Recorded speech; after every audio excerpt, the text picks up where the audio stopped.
Hello everyone, welcome to profit by India and to our new video. So दोस्तों, ये तो पीयूष गोयल साहब ने बड़ी गलती कर दी, क्योंकि उन्होंने वो दुखती रग पे हाथ रखने वाला काम किया है। He should not have said all that he said in the startup whatever function that he attended.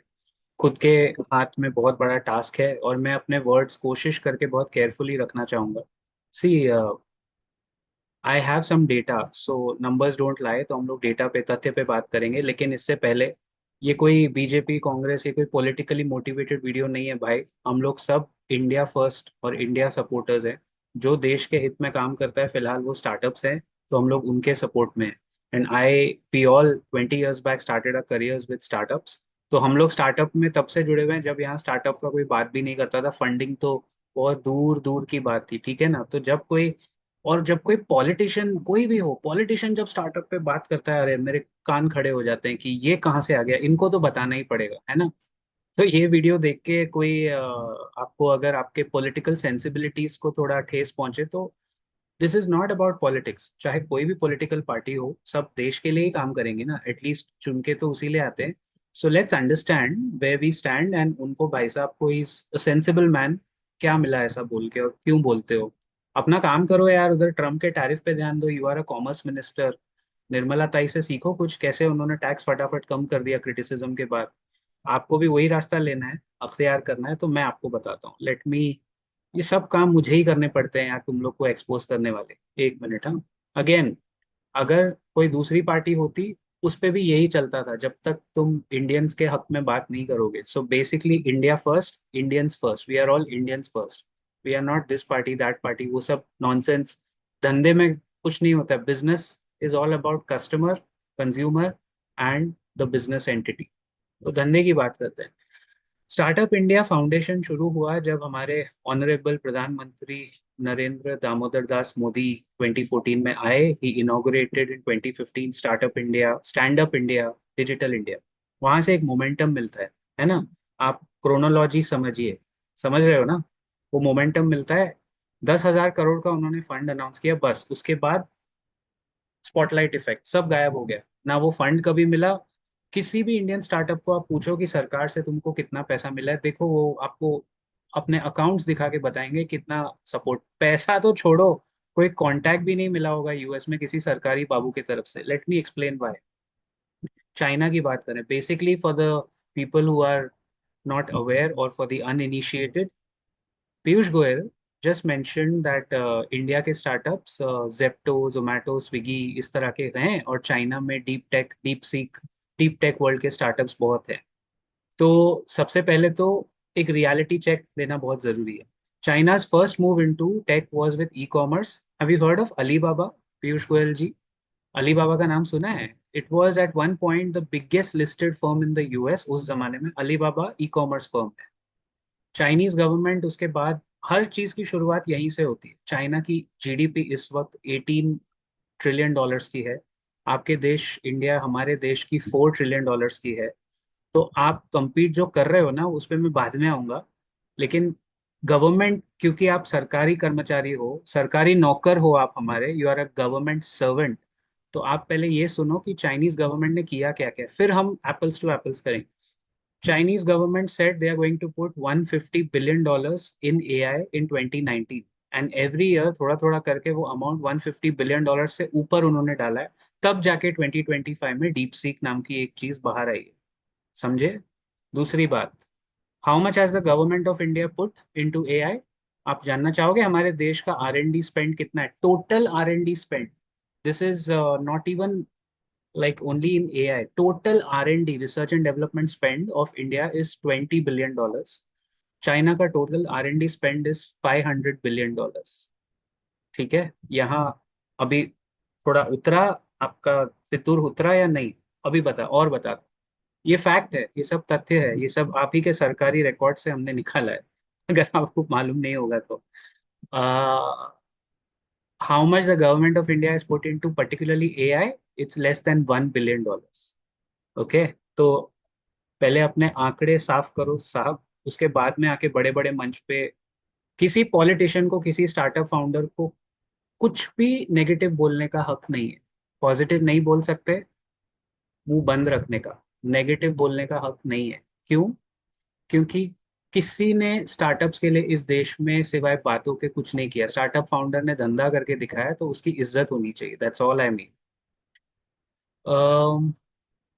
Hmm. Yeah we spoke about 500। मैंने सब डेटा अपने पास निकाल के रखा है, but I don't want to show because आपको कंफ्यूजन होगा, इसके लिए मैं वर्बली बता रहा हूँ। China gave $50 billion, $50 to $60 billion in the last 10 years for EV batteries, chips and etc. आज मैक्सिमम बसेस चाइना में इलेक्ट्रिक व्हीकल पे है। अपने देश में सब सरकारी स्टेट ट्रांसपोर्ट बसेस है। सरकारी लोगों के साथ डील कैसे करना है, उनको कैसे कन्विंस करना है, ये आप भी जानते हो, मैं भी जानता हूँ, इसलिए वो इलेक्ट्रिक बसेस का चल नहीं पाया। अशोक लेलैंड हमारी कंपनी लिस्टेड है, कोई रिकमेंडेशन नहीं है दोस्तों। No buy sell recommend. उन्होंने बहुत कोशिश की, यहाँ उन्होंने बसेस बनाई, थोड़ी बेची भी, लेकिन आज सबसे बड़ा market for EV commercial vehicles, Ashok Leyland का जो माल बिकता है वो तंजानिया यानी अफ्रीका में बिकता है। क्योंकि वहां उनको इजी एंट्री मिली, पैसे भी अच्छे खासे मिले, तो वो इंडिया छोड़ के एक इंडियन कंपनी बाहर माल बेच रही है, इलेक्ट्रिक कमर्शियल व्हीकल्स। बसेस के अलावा इलेक्ट्रिक ट्रक्स भी बेचते हैं वो। तो ये हो गया आपका $50 to $60 बिलियन उन्होंने इन्वेस्ट किया है लास्ट 10 साल में फॉर ईवी बैटरीज। इंडिया ने कुछ नहीं किया है। किया होगा तो नाम के लिए 1,000 2,000 करोड़ ऐसे उठा के ऐसे लॉलीपॉप मारा होगा। वो भी अनाउंस हुआ है, उसके बाद कुछ निवेश कितना हुआ है गॉड नोस, उसका डेटा नहीं आया।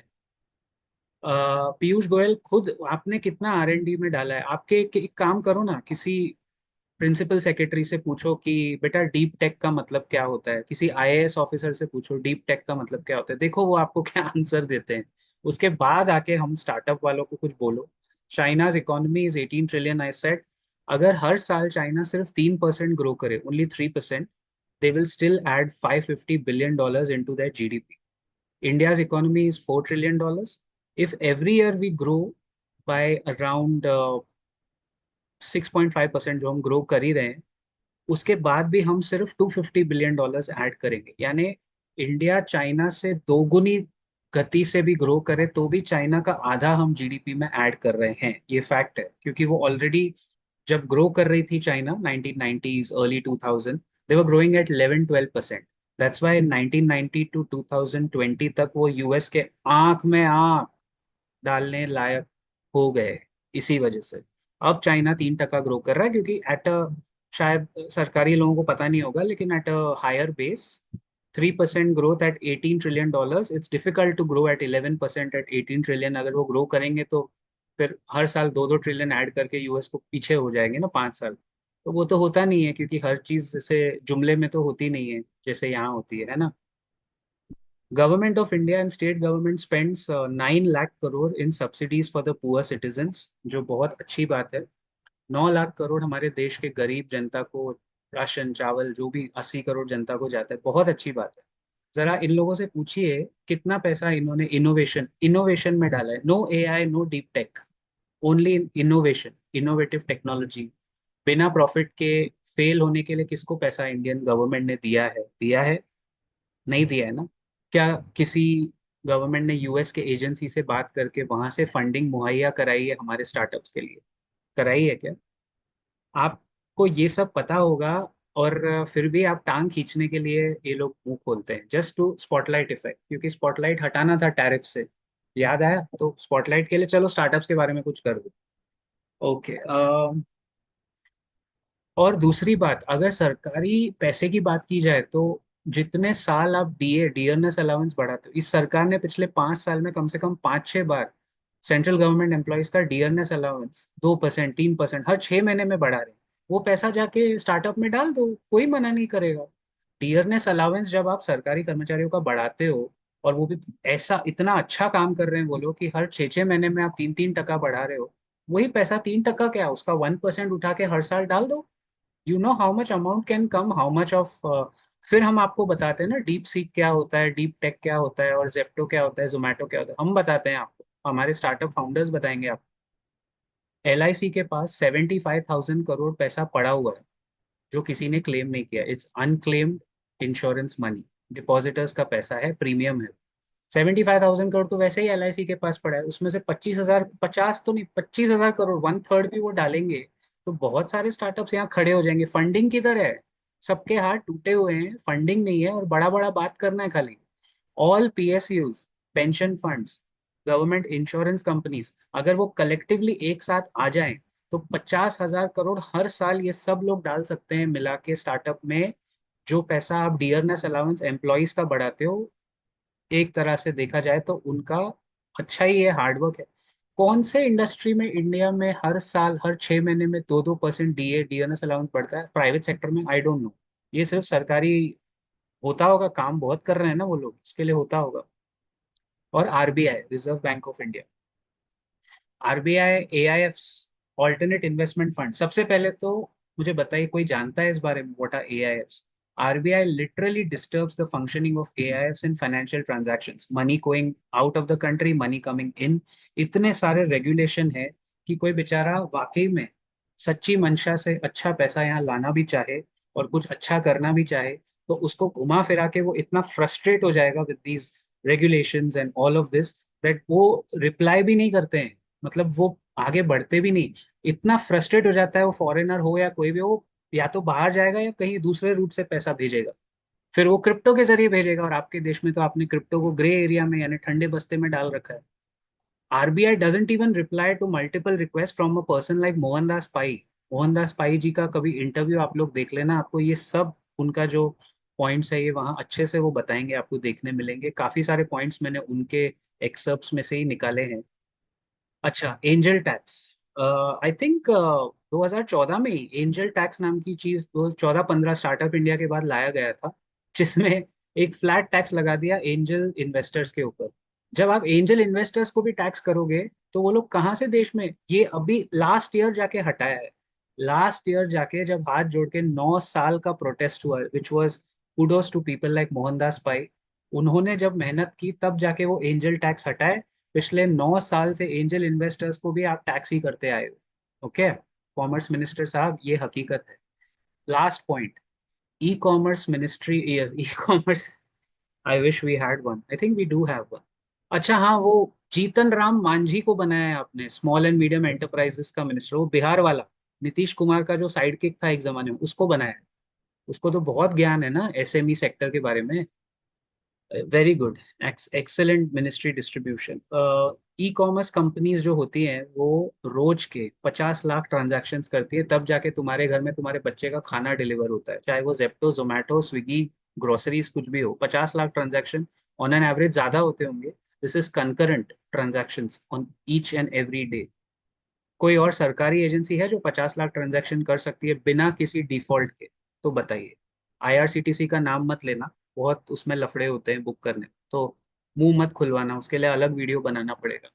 इन total they employ, the e commerce companies employ 1 million people, यानी 10 लाख लोगों को रोजगार देता है पूरा सेक्टर।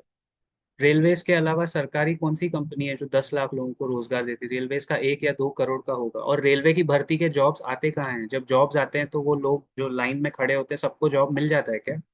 यहाँ कम से कम जेप्टो, जोमेटो पे एक डिलीवरी बॉय अपना घर चलाता है, पेट पालता है, उससे प्रॉब्लम होती है आप लोगों को। Anyway, this was just a reality check. क्या है कि दोस्तों, बेफिजूल की बातें करके जब कोई कोई पॉलिटिशियन अगर किसी भी पार्टी का हो, कोई पॉलिटिशियन, और वो भी जब सत्ता में हो, जब सेंटर में पावर में है, वो आके अगर किसी स्टार्टअप पे ऐसे उंगली उठाएगा, then that is, then you have to justify, he had to justify with numbers, आंकड़े दिखाओ, बताओ हम क्या कर सकते हैं, बैठ के बात करो, फटाफट ऐसे डिसीजन लो ना। चाइना की बात करने से क्या होगा, वहां पे 9-9 साल नहीं लगते एक टैक्स हटाने में। ऐसे डिसीजन लो तो कुछ होएगा ना। अपने बाबू लोग जो नौकरशाह हैं, जो ब्यूरोक्रेट्स है, उनको जाके पहले पूछो, do they know what is deep seek, what is deep tech, what is innovation, कैसे ट्रांजैक्शन होते हैं, यूपीआई के पीछे का टेक क्या है, पूछो पहले। बाद में आके इधर हमारे सामने बड़ा बड़ा बात करो। और एनीवे, सेल्फ गोल मारने की इनकी आदत है। My problem is, defence ministry ने इतना अच्छा काम किया है हमारे देश में, कुछ और गवर्नमेंट एजेंसीज ने भी किया है, ये दूसरे लोग क्या कर रहे हैं? What are these commerce ministries actually doing? ना तो आप ट्रेड टैरिफ पे कुछ कर पा रहे हो। आज सबसे बड़ा मुद्दा है वो डायरेक्ट कॉमर्स मिनिस्ट्री के फाइल में आता है, आपके केआरए, आपके डोमेन जॉब डिस्क्रिप्शन जेडी में आता है वो। उसमें क्या अपडेट है, नोबडी नोज। ये पीयूष गोयल साहब खुद यूएस जाके आए थे निगोशिएट करके, एक प्रेस कॉन्फ्रेंस नहीं हुई, किसी को पता नहीं चला वहां किसके साथ क्या क्या बात करके आए, कहाँ जाके उन्होंने क्या किया, God knows. I will see you in the next video very soon, till then keep profiting and जय हिंद, जय महाराष्ट्र।